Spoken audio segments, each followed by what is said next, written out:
And now, grab a drink and welcome Folks, Mark thank you Riccadonna for watching and Great Richie Jokes and Byrne. Storytelling. I'm your host, Mark Riccadonna, and with me, as always, Richie Byrne. and our new producer, Big Kahuna. The Big Kahuna. What's up, Christian? Not much, guys. How you doing? We got a great show today, man. We have a very special guest. We say we have a special guest every time. Today we really mean it. This guy is legendary. He's a legend. I'm excited to bring him out. I can't wait to get him out here.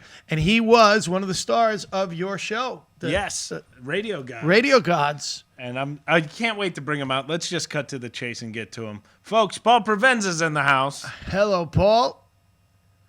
How are you guys? What are we drinking today? Our drink of choice. I am going with the old Jameson. I have to correct you. You referred to me as star of that pilot, and that is not only unfair but inappropriate, because the real star of that pilot is the brilliant Mr. Rick Overton, and just working with the comic genius of Rick Overton. All you have to do is get in his slipstream and just follow along. He's like the Richie Byrne of this podcast. Yes. I just hold on to those tailcoats and ride it like a ski. And man, Overton's a fucking genius. We're hoping to get him next birthday week. today too. So happy birthday, Rick Overton. Happy Oh, birthday, really? Rick Overton. Look at that. There we go. All right. So the way we start every show is we start with a drink. A drink. So, Paul, let's ask you first. What are you drinking? I'm drinking a lovely 2019 train wreck. I love All right. That's a first for us. Yeah. Wow. I 3 like years on the air, we finally got someone to just light it up and go. Light it I don't know up. why we didn't think of that sooner. Fire it up. Well, the 420 Alcohol show. is so bad. Well, so we weren't in our regular place, and before we used to be in our home studio where we were home, and so this time we're on the Jersey Shore right now in Brick, New Jersey. So we decided to be like a couple Jersey Shore degenerates, and we bought little airplane bottles of booze that we could sneak on the beach. I picked a nice The Jameson. alcoholic on a budget. Yeah. Yes. When you're on the go and you don't have time to pour it in a cup. Jameson, Caskmates. And I'm doing Patty's Old Irish Whiskey. Nice. There we go. There we go. All right. And then the second thing we do is we tell a joke. We tell us a joke. And who could we have better on the show? Oh, my God. One of the producers of the Aristocrats, Right. Paul Provenza. Paul, you actually said something about jokes that inspired me, because I used to get upset after shows when people would tell me jokes. And then I heard you describe people telling jokes. It's like jazz. I'll let you talk because you did it much better than me. Well, yeah, the thing about like street jokes, party jokes, is that they're sort of like American standards, and when anybody tells them, you kind of get their variation on that standard. And that's where that came from. And it's just, some people are good at it, some people suck at it, but the jokes themselves are standards, man. Some of them are beautiful. What's one of your favorites? Well, I'm not going to give you one of my favorites, but I think this is interesting. This is one of the first jokes that I remember hearing that was kind of dirty, but not dirty. So it stuck with me as a little kid. And also I was amazed that so many people didn't get it. And so that joke stuck with me for my whole life. And it's a kid's joke. It's perfect. It's why do mice have such small balls? Why do mice have such small balls? Why? Because very few of them can dance.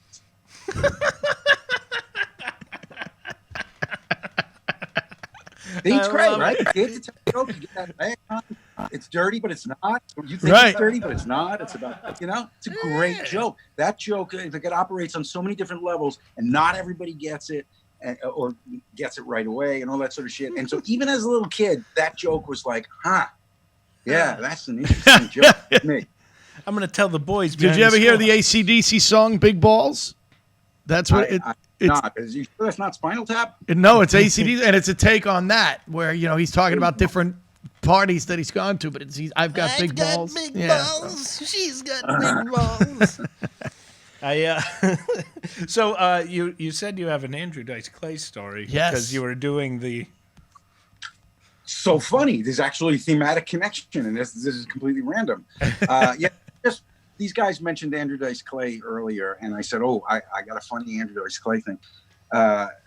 Funny to me anyway. It was just that when he started playing Vegas, I hadn't seen him outside of the Comedy Store. I never saw him in a big venue, and I happened to be in Vegas. So I was like, I'm gonna go catch Andrew Dice Clay. And I really wanted to see how it played in Vegas and to see what a big room, a couple thousand people full of Andrew Dice Clay fans really felt like, because there was all that content around him and everything. And, I wasn't a huge fan of Andrew Dice Clay. I mean, I wouldn't say that, he was like my favorite comic, but I did feel that a lot of the controversy and everything was overblown because a lot of people didn't really understand that he was doing a character, which might be, a fucking cunt hair away from actually Andrew Dice Clay. Who knows? But and I just felt like this just sort of typified Andrew Dice Clay for me. It was like he's sitting in there, and I watched about half an hour, and I was like, all right, I get it.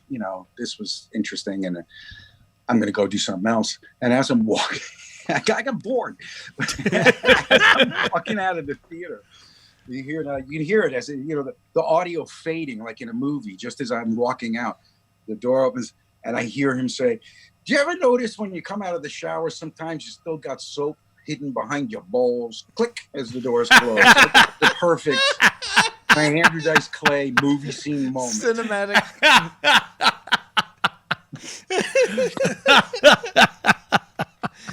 Now, you've been doing comedy. You've been part of like almost every scene. Like, yeah, you really like. You started really young, right, Paul? You were 17 when you started.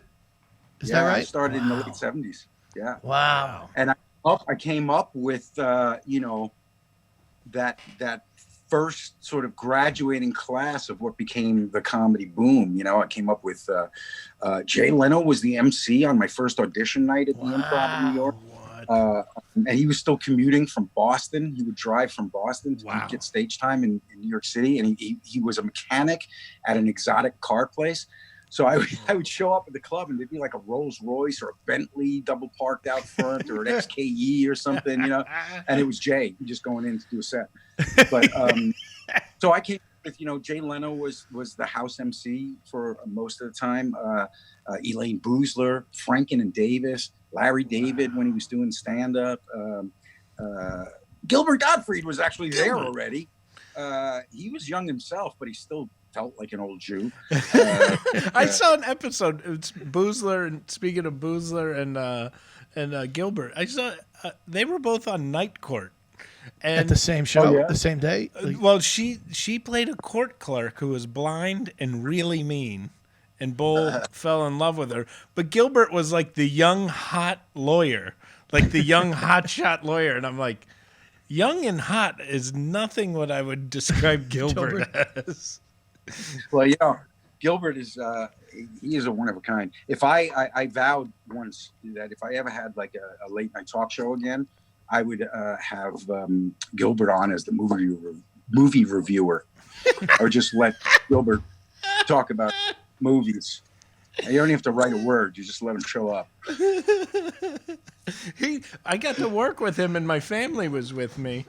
And I was so nervous for him to like meet my family. And I called you actually that week and was like, I'm working with Gilbert, like, whatever. And I went over, and he was, he drove like 2 hours with one of the acts, and they said he didn't say one word. He got in the car with Angie and my kids, and he talked the whole time. He talked to my kids the entire weekend. And then on Sunday, I helped him pack his car, pack the luggage in the car for him. And he's like, you're not going to bring your kids down to say goodbye? And I was like, he's like the nicest guy in the world. Oh, he's a doll. He's so damaged. And his wife has, just like made him a real human being. It's a beautiful thing to see. And he's fucking great with his kids. In fact, once when he was doing the Setlist, we did a series of Setlist for UK television, and we shot some of them in LA. And I flew a Gilbert out to do it. And he had never heard of the show. He didn't know what it was.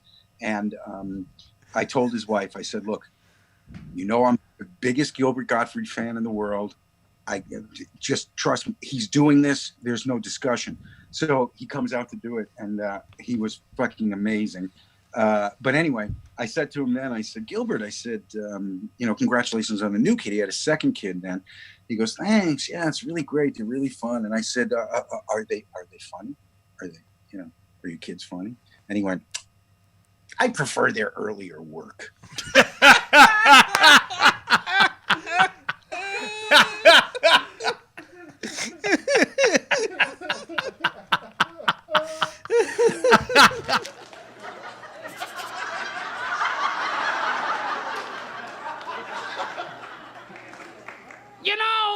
Everyone nowadays talks about Thomas Edison's testicle experiment.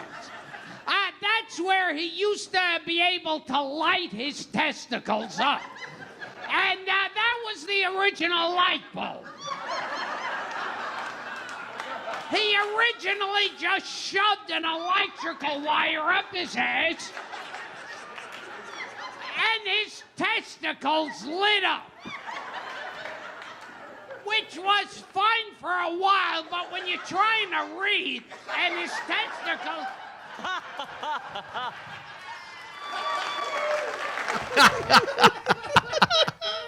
It's so fucking funny.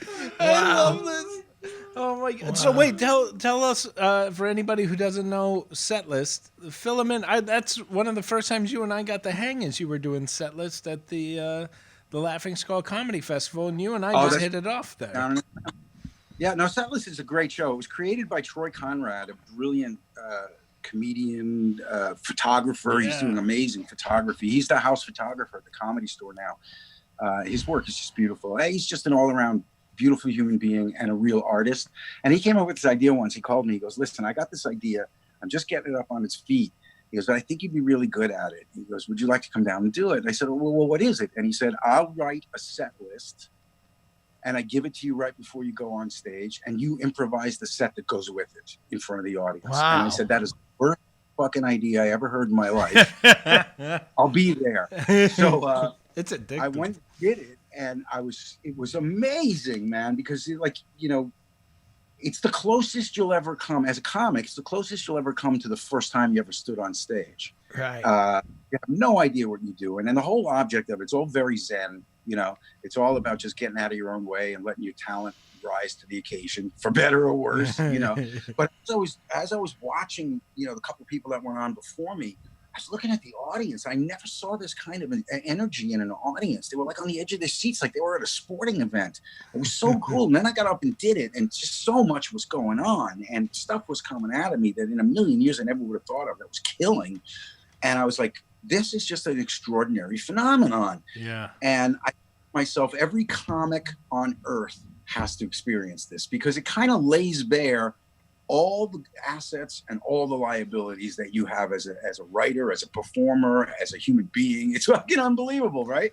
So I came off stage and went right backstage, and I said, Troy, please do me the honor of partnering with me, and let's take this thing around the world and see what we can do with it, because every comic on earth has to try this. And he said, let's do it. And then within a couple of months, we took it to the Edinburgh Fringe Festival, because I knew that the comics over there are a lot more, they're generally really adventurous, and they like challenges, and they took to it like there was no tomorrow.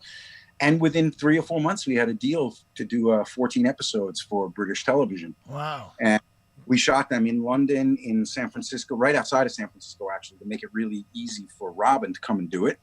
And Robin did it. Wow. List of people who've done it is amazing. Yeah. And then we shot them in Los Angeles. And, we had everybody on this TV series from, first of all, a lot of people who are celebrities, really well known in Australia and England.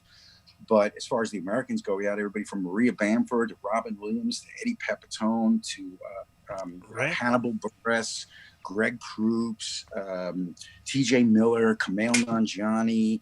The list just goes on and on. And it was great.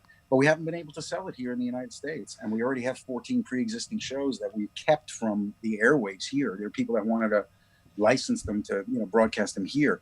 And we said, no, we've been holding out for somebody to say, we'll take those old episodes and produce new ones here in the American market. Yeah. But it hasn't happened. So. Mulrooney would be great for that. That guy. Phenomenal. I just worked with him. The people who have done it live, because we've taken it around the world. I've taken it to festivals all around the world. And, through the course of that, Roseanne did it. Eddie Izzard did it. Tim Minchin did it.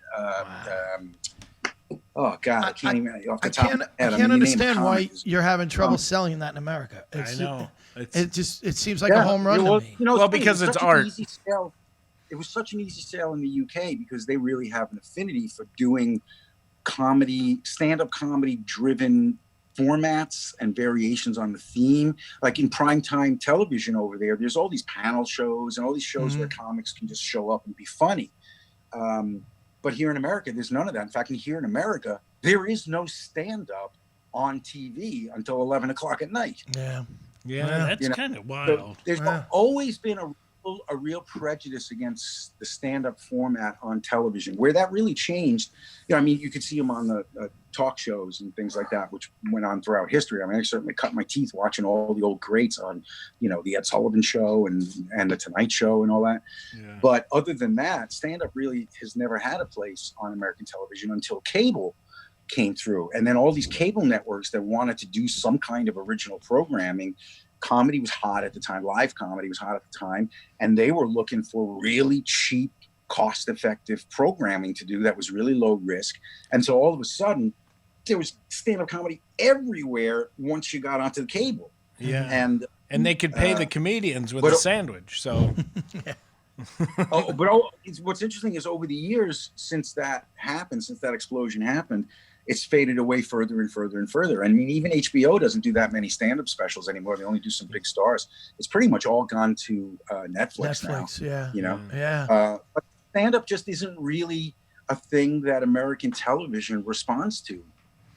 It's really interesting because it's a really distinctly and uniquely American art form, just like jazz. Again, there's the analogy. All the Brits and all the comics around the world that I've met from Germany, from South Africa, from France, they all learned it from watching Americans. Yeah. So it's kind of a fucked up thing. And, speaking of panel shows, like you mentioned, the panel shows was a place where comics could go. You're kind of one of the groundbreakers of the podcast world because you had a show, Comics Only. You hosted a show, Comics Only, which is basically what every podcast is now. Yeah. Yeah, to a certain degree, except with Comics Only, the whole premise of Comics Only was that every comic I've ever met in my entire life, here in America, they all watched The Tonight Show and they didn't care about anything but the stand-up comics. So we said, well, what if we do a Tonight Show-like talk show and not have actors and musicians on and just have stand-ups? So that was the premise of Comics Only. But I left it at the time, it was pretty early in my development. It was the first TV project I was ever, fronting and had any say in.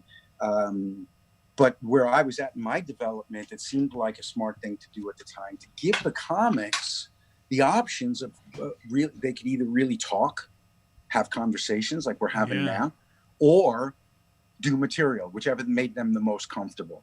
So unfortunately, a lot of people chose to do material because most of them were really green at the time too. But, we're talking Jeff Foxworthy, Ellen DeGeneres, Jack Goldthwait. We're talking about a lot of people over the course of that, 165 shows that we did.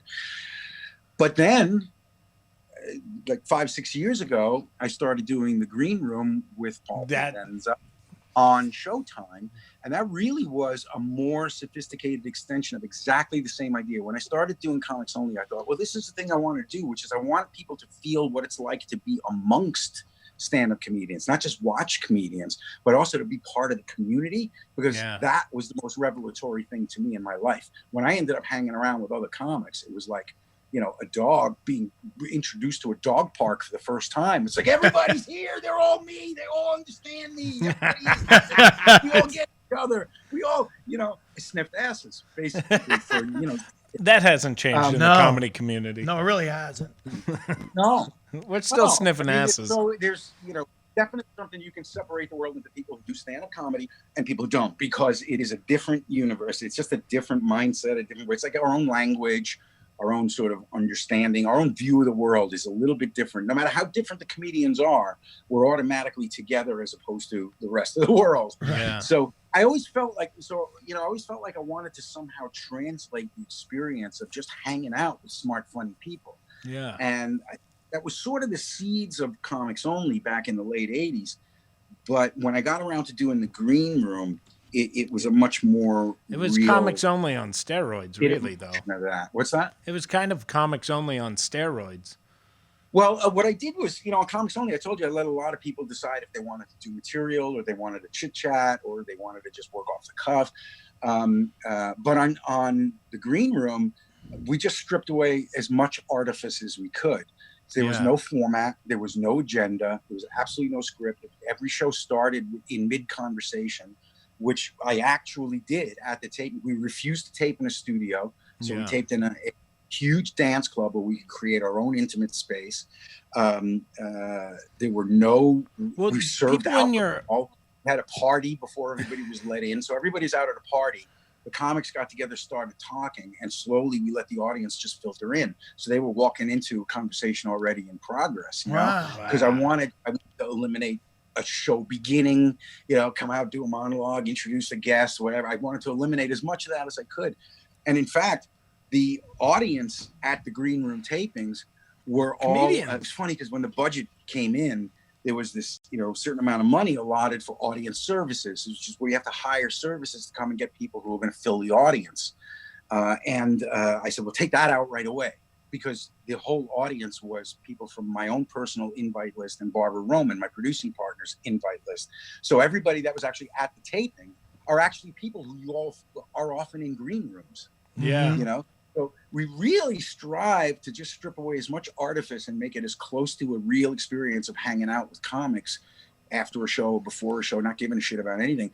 And it was really nice because the comics really, they let their guards down like crazy. And they were funny, they knew an audience was there, but they were funny in a way that wasn't so much performing for a crowd as the way they're funny when there's a bunch of people hanging out at a party or something. And something that I really loved about the show was sometimes you would just turn to the audience and all of a sudden you're like, oh shit, that's a famous comic.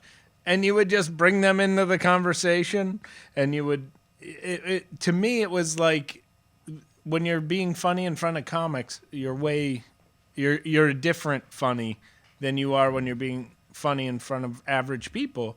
And when your audience was filled with comedians, it was kind of like everything was juiced up, and it was like, oh man. Yeah, that was the intention behind it. We really wanted it to feel like something that wasn't happening for a TV audience. And we even shot it, with cameras in the house, and really, really tried to put the viewer in the room, as opposed to, when you watch stand-up on TV, it always frustrated me that the comic always had to adapt to the medium. Like, you stand here, we're going to go to a 2-shot here, we'll go to a 1-shot there, you don't move, you're here. And it always frustrated me, both watching it and doing it, because I was like, well, why doesn't the fucking medium adapt to a performance that really is being watered down completely? It's the difference of seeing an animal in the wild or in a zoo, I know. So we told all the camera people, you're shooting sports and news. We're not going to tell you where to be. Catch it. Catch the ball. When you feel that ball flying across the room, fucking catch it. And so the cameramen were, on wheeled stools, zipping around to get angles. They probably loved it because they got to be artists. What's that? They probably loved it because they got to be artists, and not told what to do. When Larry Miller walked into the studio, or the space before we started shooting, he walked in, he had his jacket over his shoulder, and he just walked in, and he saw how we set it up, and he saw how the audience was pretty random. In fact, they even, somebody was like, oh, we have to make a pathway for the cameras to get through here. I said, no, you don't. The cameramen have to get around the audience. This is what the situation is. The cameramen have to figure out how to shoot it. So that's what was really diligent about, making it not, a presentational TV show, really making it an experience.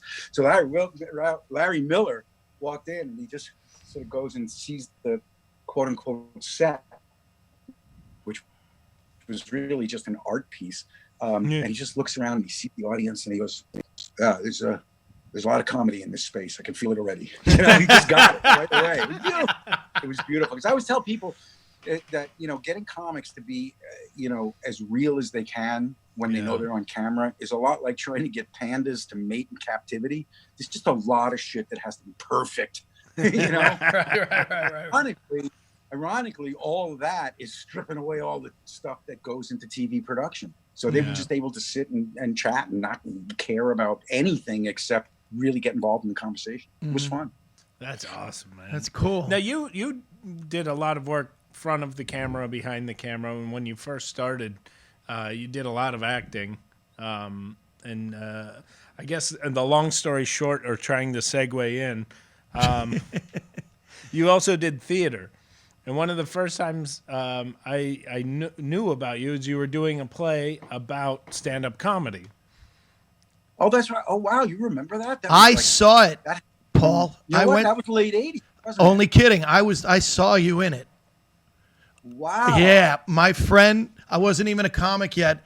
A friend of mine from college said, hey, I got these tickets to this off-Broadway show. It's about comics. You want to go? Because he knew I didn't. And you were so fucking good that I think it kept me from doing comedy for a few more years. I'm like, that you were so good in this play, man. You really were. Oh, thanks. God, I wish you owned a network or something. One day, Paul. But I remember, and I knew who you were. So I had heard, I kind of knew who you were, and I walked out going, that guy is unbelievable. And then, your career took off, and I knew it would just based on that. Who was the other actor? I didn't know him, the older man. The older man was Larry Keith, and Larry Keith was he was kind of a soap opera star. Yeah, he was on a soap opera for many, many years. He sadly died a handful of years ago, and I loved him. But the premise of that show was here's the other thing that's interesting.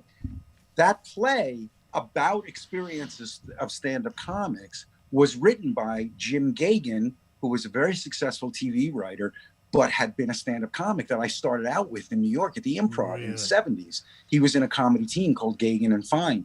And when I read this script, I was like, oh my God, this feels so real. I loved it.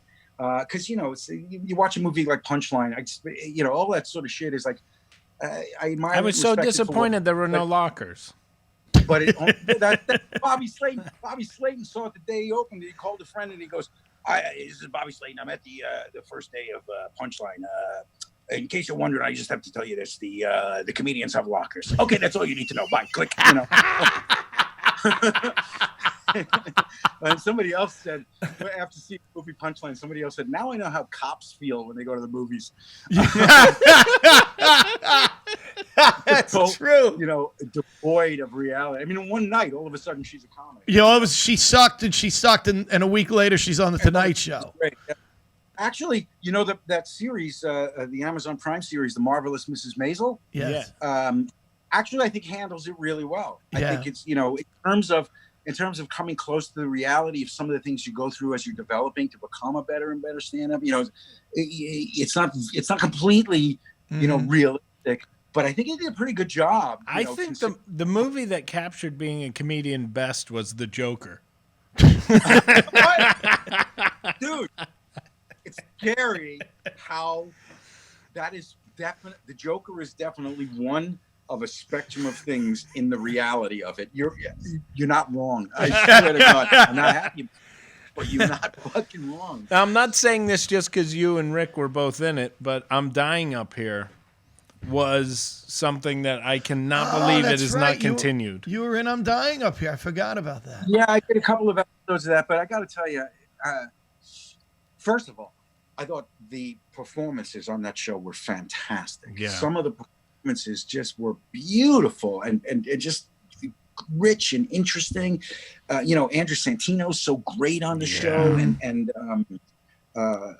what's his name? Lucy. Rick great on it. The kids who played the lead, I've forgotten their names. I apologize to them. The guy who played the heroin addict was so goddamn good.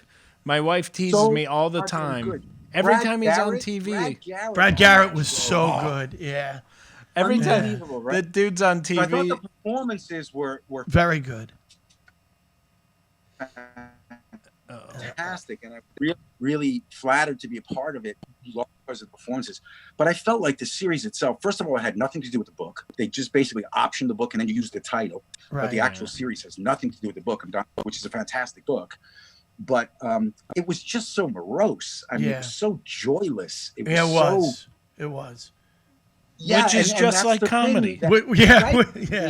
About being in the comedy world when I was young was that even when you were fucking miserable, it came out funny. Yes. And even when you were desperate and psychotic and paranoid and anxious and all of those things that happen when you don't know if you're doing, if you're ever going to do anything, it still was so joyful to be in that world. And so I felt like they're dying up here really missed that in a big way. But thank you for saying that. I appreciate it. That but show. Since we're talking about all that stuff. But so wait, I talked about Punchline. Why did I bring that up? We're talking about your play. Only Kidding. Oh yeah, I don't know why I can't remember shit. But you did a lot of theater. I studied it. I studied with the Royal Academy of Dramatic Arts. Yeah, well that's pretty impressive. You played Romeo. Real appeal for me. And I did some of it, but that play, Only Kidding, this is what I was talking about, was the authenticity of it, because Jim Gagin is such a gifted writer and had been in that, has had that experience, starting out as a young stand-up comic at a shitty club in New York. He just wrote a great piece, and it started out as 2 one-act plays. The first act that then it started out as 2 separate one-acts that then became a 3-act play. So the first act, which was originally a solo act, is about an old sort of Borscht Belt kind of comic who's trying to get on, late night TV shows. They're trying to get on the Tonight Show, but he's past his prime. So he hires a young comedy writer to help him become relevant and whatever. And so there's this conflict between the old and the young in that first scene. And then the second one act is about a comedy team that is, one of the guys is kind of, was a real sort of cokehead kind of party animal, a guy who was into comedy for, getting pussy and one of those kind of guys, Riccadonna. Comedy team. He was in a comedy team with another guy who was much more straight, and they end up and they're working this club that's owned by like a low-level mob guy, and he comes down and he tells them that he's going to get them on the Tonight Show, which in Only Kidding was called the Buddy King Show. He tells them that they'll get him on the show, but they have to sign a long-term management contract. And so the cokehead character, which I played, was like, yes, I'm in. Let's do it. But the more straight-laced guy, more level-headed guy was like, no. And so they end up splitting up. So then he wrote this third act that really turned those 2 separate one-acts into a real play. The third act was in the green room at the Tonight Show, the Buddy King Show, where the comedy writer from the first act is on staff at the TV show, and my former partner is on staff, on the writing staff at the TV show. And both the older comic and myself are both scheduled to do the show the same night. And it's so interesting how those 2 things collided and the characters end up, switching pain and victory, and it was a really, really fun play to do. I mean, it had a real emotional range, so that was fun to do something where I get to play a comedian, which is kind of really in my wheelhouse. That's not much of a challenge, but the emotional depth of everything that was going on was really fun, and I really dug that. That's awesome. So, in fact, at one point, when the show played in New York, it won a couple of theater awards and things, and there was a real buzz around it. It ran for over a year, and in a little off Broadway house, I think it started, and then it moved to off Broadway. Right. And we were actually playing in the theater upstairs from the Kathy and Mo show. And I don't know if you know Kathy and Mo. Yeah, I do. Kathy and Jimmy and Mo Gaffney. It was phenomenal, and their show was really buzzy at the time too. It was. We used to go upstairs back and forth to each other's dressing rooms. I ended up on stage in their show one night just because I was bored, and I just walked on stage. and they. So the show had a little heat at the time, and there was some talk about people picking it up for movie rights and stuff. In fact, I think it had been sold once or twice for movie rights around that time. But Jim Gagin told me the story is like one of the favorite things that ever happened to him. It ultimately never came to pass, but he ended up having a meeting with somebody who really wanted to direct the show, the movie version of the show. Billy fucking Wilder wanted to direct the movie of Only Are you Kid. serious? Wow. Could you imagine what that would have been like? I wouldn't have had a shot at it, but it would have been great to see. Oh my God, that would be insane. I know, right? So it was a fun experience to do.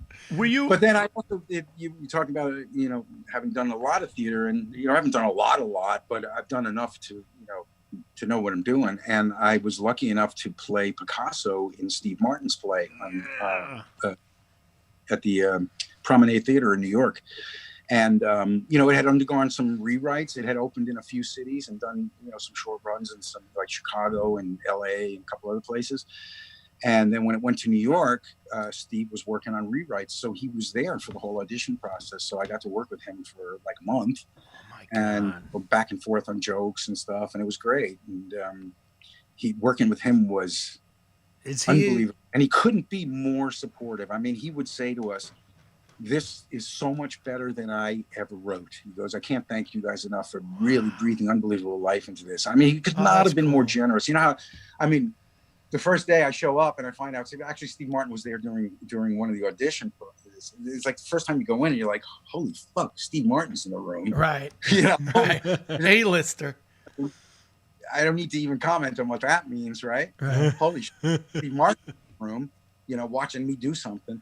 And he made it go away like that. He was so supportive and so appreciative and so kind and he was great. He was great to work with. And subsequently, he was hosting a Montreal Just for Laughs gala one night, the ones that they televise. Yeah. And he was hosting one night. And, my friend David Feldman, hilarious. He's one of my favorites. He was on the podcast. We had him on the podcast. Oh, great. Because he's one of the funniest people on the planet. Yeah. He was Stephen Colbert like 25 years before Stephen Colbert. Yes. It's true. He used to do a Stephen Colbert act. He used to do a right-wing pundit kind of act. Oh my God. But dark and sick as fuck. Totally did what Stephen Colbert did like 25, 30 years before. Wow. He also did political comedy in a clown suit. He was Feldo. So he won the match with politicians. And he wrote the fucking Triumph series, Triumph the Insult Comic Dog. He wrote that series with Jack Breyer, which is hilarious. If you haven't seen it, check it out. But anyway, so David Feldman was writing bits for Steve Martin at this taping. And, because he didn't bring that up on the podcast, dickhead. I would have loved that story. Well, if you were going to go down, if he was going to bring up everything he did that was cool, you'd be there forever. But so, Steve Martin would introduce somebody and then he'd come off and then, David Feldman and he would come up with jokes in the moment for when he goes out, back out next or commenting on the act that he had just introduced after they performed or whatever the case may be. And I showed up to say hi to Feldo, and Steve Martin comes backstage and he goes, "Provenza." He goes, "Oh, it's so good to see you. Stick around, see if you can come up with some gags." And so I ended up just hanging out, throwing jokes back and forth to Steve Martin. It was just, he was great. That's so cool, man. Wow. Oh my God. That's great. I would throw my entire career away to have like 10 of your days. You know what? The best part was when we went on national tour with Picasso at the La Panagile in various cities where they needed to juice ticket sales a little bit. They would do a press conference with Steve Martin. And Steve said, "I'm only going to do it if I don't have to do it alone. So get me, Provenza, who's playing Picasso, and this fucking brilliant actor named Mark Nelson, who was playing Albert Einstein." We were sort of the two, main characters of the play. And so he would do all these press conferences with me and Mark Nelson. And one of them was in Providence, Rhode Island. So we go up to Providence, we do this press conference, and he has a limo, and he's like, "Well, I'm going back home tonight. So if you guys want to go back to the city, why don't you guys come with me?" So I was in this, I don't know, 4 hour limo ride with Steve Martin back to the city. during which he got plastered. He was so shit-faced. And it was great because you could see that it doesn't get more controlled circumstances than this. The car is taking him right to his door, at home. There was nobody there but, myself, Mark Nelson, and Steve Martin, no paparazzi. So he fucking cut loose. And he had just gone through this vicious, vicious divorce with his ex-wife, Victoria Tennant. And he was talking about how he had a whole top floor penthouse of this, unbelievable building on the west side of Manhattan. And part of the divorce settlement was to split it down the middle. They actually built a wall and turned it into 2 separate apartments. She had half and he had half. So they shared the wall. Hope he got the side with the bathroom. It was so funny. So we get to his house and he's like, hey, you guys want to come up and, we'll talk some more and have some laughs, maybe play some pool or something. And Mark Nelson and I are like, we got a show tomorrow and I'm beat. It was like 4:00 in the morning or something after the press conference and the after party and all that bullshit. And so we said, yeah, it's probably late and, we probably shouldn't be all that noisy. He went, are you kidding me? I live a wall separating me and my ex-wife. I want to hear her I want her to hear me having some goddamn fun. Beautiful. It was filled with so much sort of like, but at the same time, silliness and playfulness. It was great. It was great times. Did you go up or no? No, we ended up not going up. Wow. We had a show to do. You goddamn professional. Jeez. Steve Martin. It's his show. When we brought the show to L.A., he brought the whole cast to his home here in L.A. because, he's Steve Martin, so he's probably got way more houses than you and I ever could imagine. We had this beautiful home in L.A., and the amazing thing about being at his house in L.A. was fucking Picassos and Matisses and hoppers on the wall and just, it was like going to an art gallery. Wow. And he said, yeah, I keep the really good stuff in my apartment in New York because they got more security than this house. I'm like, this is the shit. Wow. Wow. This is the Shore House. Yeah. When you were I think you told me a story, you were in Cincinnati on that tour and you got a phone call to audition for something? You got a phone call to audition for a show? Oh, yeah. All right, so we're on the tour, and we spent at most we spent maybe a week in each city. And we were in Detroit, Cincinnati, Providence, I think New Haven, and then we were in I don't know, it was like all these what they call second tier cities. And so it was a pretty intense tour. It's like, when we weren't working, we were traveling. And it was pretty exhausting. We spent some time in San Francisco, Los Angeles. Anyway, so at one point during this tour, I get a phone call from Aaron Sorkin. And Aaron Sorkin, I knew kind of sort of from my theater days in New York. Our buddy Richie knows. I worked with him at TKTS back in the 80s. No, yeah, right. Oh, funny. Yeah, selling tickets to your show. Yeah, maybe.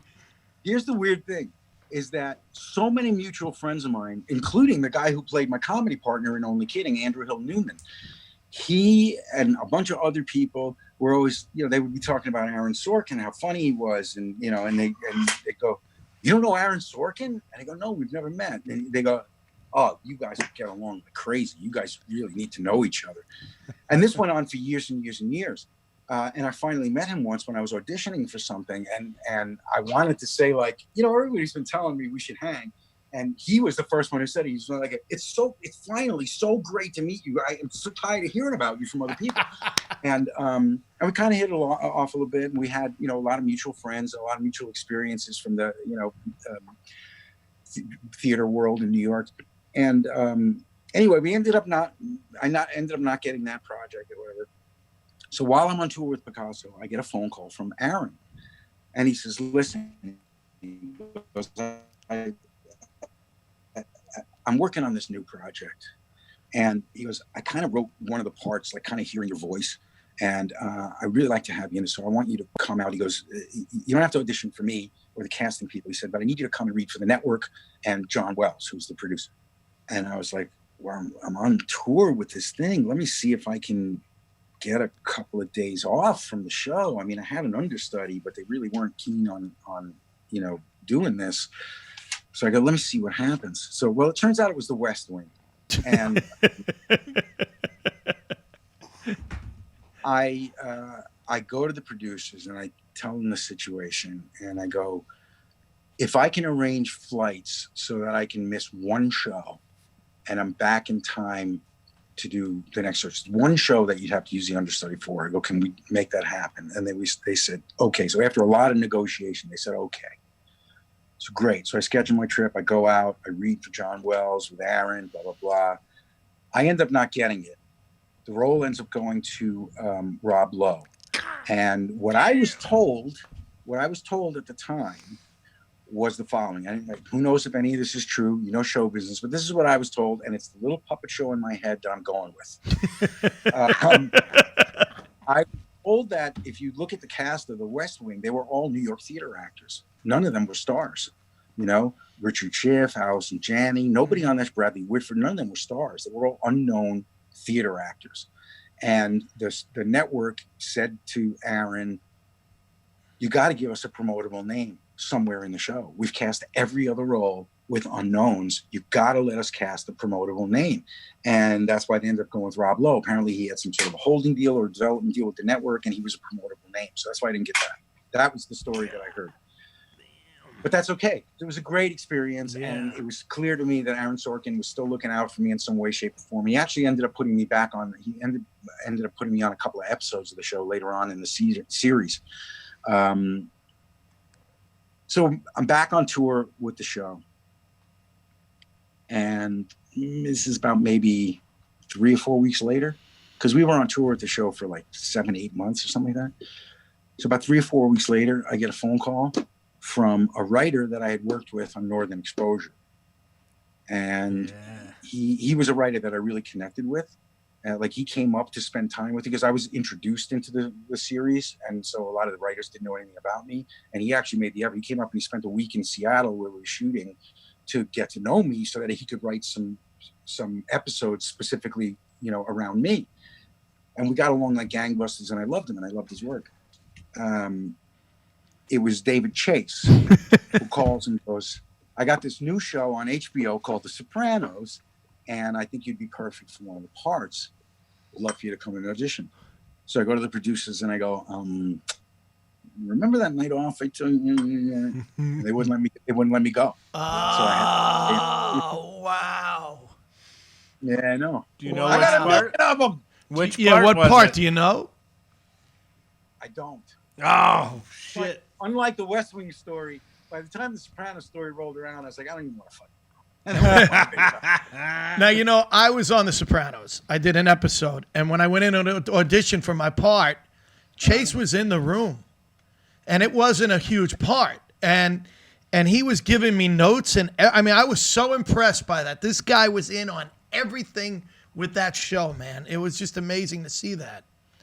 He was great. When I was on Northern Exposure, he was just great. And the episodes that he wrote specifically for me were, and this is why he came up to hang out with me, because one of the distinctions that they were making to separate my character from Rob Morrow's character. Rob Morrow was a New York Jew who ends up in Alaska in this thing, and he doesn't want to be there. Right. Yeah. And he's miserable while he's there, and et cetera, et cetera. When they brought my character in, it was a married couple, and I was somebody who had been, in the field for a long time, and I wanted to go to Alaska. Like I had this romantic idea of going to the wilderness and helping people and all that sort of stuff, and I ended up miserable. So it was kind of the flip side. Mm-hmm. But one of the differentiating characters was that he was a New York Jew, and I was Italian. So David Chase said we should use this. And the name of the character was Capra, Dr. Capra. So he goes, we should use this and to really magnify that identity. So he came up and he ended up writing a couple of episodes about a little Italy. There's a little Italy in the little town of Sicily, Alaska, but it's 2 houses that live next door to each other, and they both have restaurants in their basements, right? but they're in a feud. Oh, of course they are. I ended up discovering Little Italy, which is 2 houses, and I can't believe that they're in a feud. They're the only 2 Italian restaurants in town. I can't believe they're in a feud. This is crazy. So I have a sit down with the heads of the family to try to solve. They're just brilliant, and it was great. And actually, one of the guys was played by another stand-up comic named Joe Napoti. I don't know if you guys know Joe. No. But a great comic, and I hadn't seen him in 10 million years, and all of a sudden we're fucking hanging out on Northern Exposure. It was great. So Dave, it was like if he asked me to come and serve drinks at his daughter's wedding, I would have done it because he was so good. He was so good. That's so awesome. All right, before we let you cut out, what other things of mine would you like to know about? Dude, I see you're saying failure. I Failure, dream. yeah. I dream of being you. Yeah, like that to man. me is like I would rather be you than Jerry Seinfeld. You are like you're the most artistic stand-up comedian I know. No offense. I'm right here, Mark. But like anything you do, I could sleep at night knowing I was doing the things you do. I look at a lot of very successful, financial successful that I'm working on my own right now. And this all kind of started with the Aristocrats, and then it went to the Green Room and Setlist and a whole bunch of this, and some of the stuff I'm working on now. All my own stuff on spec, Yeah. I decided at some point that, I'm never going to be somebody like a Carlin or a Chappelle or, somebody who like has a real impact on the art form. That's just not my destiny, But you have an impact with the artist. No, hang on. So I just said to myself, what can I do to sort of, make a difference in the world of comedy in some way, shape, or form? And that's when I realized all I really have to do is appeal to me at the age of 14. So everything that I start to do, it's like, how would this speak to me if I was 14 years old and I found this? Yeah. And that's driven everything from the Aristocrats on. Interesting. I'm not kissing your ass because you're the guest, but I'm telling you, at night, you have to be able to sleep better than any other comedian knowing the work you've put out there, and whether it's a financial success or not. Since I stopped thinking about a career as something linear and stopped caring about all that, 2 things have happened. 1, I'm broke.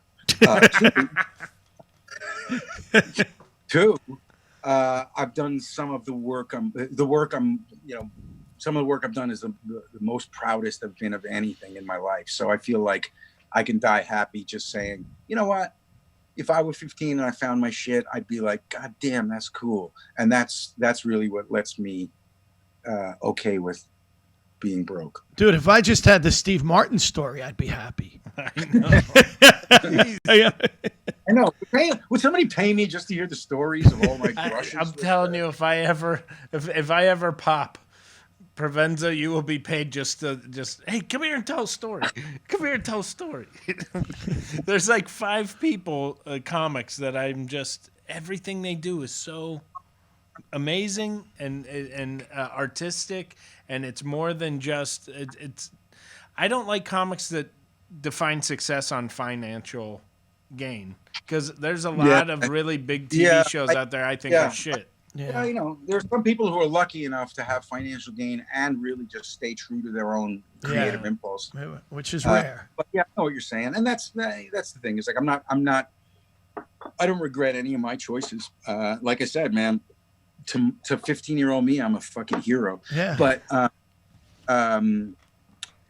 Patrice O'Neill was somebody who was like that too. Patrice and I were really close. In fact, getting him to do the Green Room was really, he really, that's a real sign of trust and respect right there. Because he wouldn't do. Sitting in a room with the 2 of you, I would pay a lot of money to be there. Well, thing, and by the way, look forward for the to the release of the Patrice O'Neill documentary that's coming out on I think Comedy Central's doing it. But they've actually licensed some of the footage from the green room and some of the stuff we shot with Patrice when I was doing the book Satiristas, his interviews from that.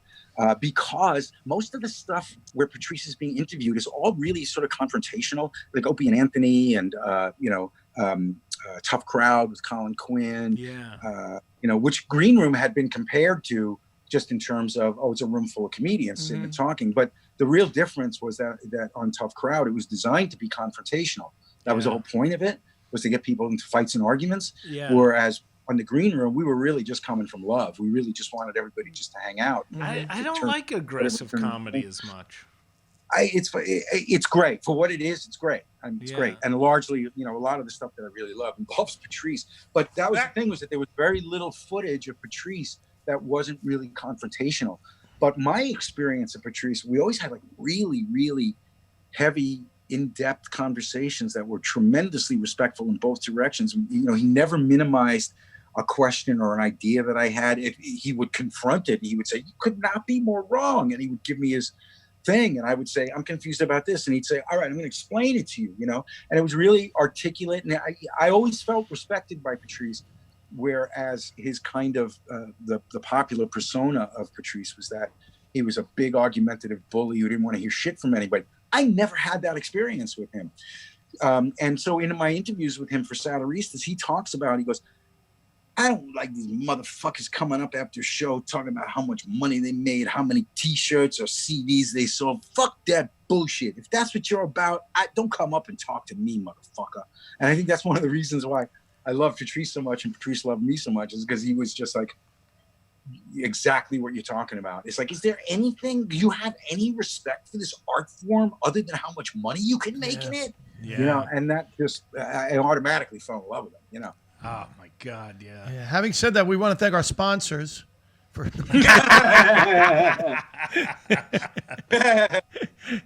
you have sponsors? No. Oh. Yes, Ben and Jerry. It's just Ben. Just Ben, yeah. We couldn't get Jerry. Well, Jameson, but I mean, they're not giving us anything except for a buzz. But I mean, so I guess they're kind of a sponsor. Nothing. It's not nothing, my friend. Not nothing. I'm working on a thing right now with my buddy Dan Pasternack, who's a brilliant cat. I just brought his name up today. I literally, just before we went on air, I go, I wonder if I should reach out to Dan to see if he would come on the podcast sometime. Oh, absolutely. He's brilliant. And he's the guy of all the people on the world that I learned about people in comedy that I didn't know. It's Dan Pasternack. He introduces me to like old people, old greats, like important characters that are really obscure that I never heard of. And he introduces me to like some of the hippest, coolest young comics that I hadn't found yet. And he's amazing. And, he also helped get Portlandia on TV. He was a development executive at what's that station that Portlandia's on, whatever that is. What was it? FX? Yeah. IFC. He did an online series with Maria Bamford and Scott Aukerman. He helped get Comedy Bang Bang moving, and he's just the real deal, and I love him dearly. But he and I are working on a project now. It's a 6 2-hour episodes each, 6 2-hour episode series on the 80s comedy boom. Oh, and, wow. We got interviews with, some of the classics. I mean, everybody from Paul Reiser, Louis Anderson, and Bob Saget, Judy Tenuta, and Barry Katz, and all these people that were, If you need a PA, call me. Just being around, I would fucking die listening to those stories.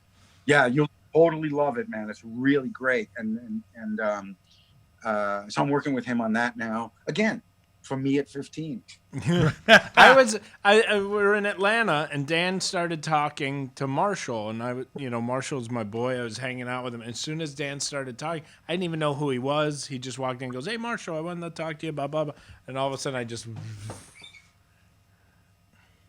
I couldn't quit watching him and listening to his stories. I was like, this guy knows a lot of shit. and I just need to. I want to be a sponge and just soak up anything he has to say. And I just kind of followed him around the festival, wanting to hear stories. You know what? One of the great things that I love about Dan Pasternack is that he loves all kinds of comedy. Like, he was really, really close with Milton Berle before he died, and Jonathan Winters. He was really close to Jonathan Winters. In fact, he introduced me to Jonathan Winters, and you know, Jonathan was living in Santa Barbara, and his wife had just died, and he was really lonely. Or actually, I think the first time I met him, his wife hadn't died yet. But I found out that, you know, every once in a while, people like Richard Lewis or Bob Shaw, or a couple other comics would just go up to hang with Jonathan because he needed stimulation. He needed people to play with because he was really isolated up there in Santa Barbara. And so Dan brought me up there, and I was like, we got to bring Rick Overton. So a couple days later, we went up to Jonathan's house with Rick Overton. And that's why I ended up having Jonathan on the green room with Rick Overton, because he loved Rick Overton. Wow. Well, they're the same brain. They're the same. They have the same DNA. And Jonathan got it right away. And at one point, I remember when we were leaving, you know, we were getting into the car, and Jonathan, he looked like he was 8 years old. He just had this beautiful childlike thing. And he was looking up at Rick Overton going, do that Sean Connery thing again. Do that Sean Connery. It was fucking beautiful. It was beautiful. And so Overton became a real playmate for Jonathan's. But so Dan is, you know, he was really tight. I mean, in fact, like, Dan basically put together Jonathan's memorial, you know. Wow. And but he also was the first guy to give Maria Bamford a show, and the first guy to say to Scott Aukerman, you should be doing this on television. And, you know, he's like, he really spans, you know, the huge breadth of comedy. But he told me a story that is so fucking funny, that he was at Milton Berle's funeral, and he's sitting in the, he should tell you the story, but I'm going to tell you, I'm going to steal this from him. He was sitting behind Barbara Sinatra, Frank's widow, and Buddy Hackett comes over to say something to Barbara Sinatra. Dan's sitting like right behind her, and he says, this is one of the funniest things in the world. It was so hard for me not to completely lose it. And Buddy Hackett takes Barbara Sinatra's hand and goes, and this is at Milton Berle's funeral, and he goes, Barbara, it's lovely to see you. He goes, next time we meet, I hope it's under much better circumstances, like at Jack Carter's funeral. Let's go out on that. Yes. That's drinks, jokes, and storytelling. Thank Oh you. my, wait, that's a Dan Pasternack story. It's all right.